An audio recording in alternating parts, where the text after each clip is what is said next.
Video yang menunjukkan Menteri Sosial atau Mensos Tri Risma hari ini saat melakukan kunjungan ke wilayah terdampak gempa di Pasaman Barat viral usai dirinya diusir oleh seorang warga. Sesaat, tampak seorang petugas langsung mengamankan seorang warga yang melontarkan ucapan tersebut. Sementara itu, Risma tetap melanjutkan peninjauannya di lokasi tersebut. Usai viral, netizen mengomentari kejadian yang terekam dalam video tersebut. Netizen menyebut alasan pengusiran Risma di lokasi terjadinya gempa itu lantaran tak ingin kader PDIP melakukan pencitraan.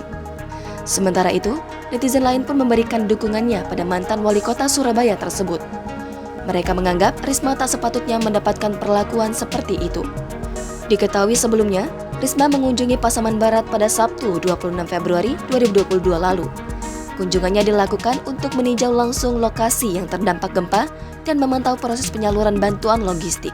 Risma mengunjungi lokasi terdampak gempa di Nagari, Malampah, Kecamatan Tigo Nagari, Kabupaten Pasaman, Sumatera Barat.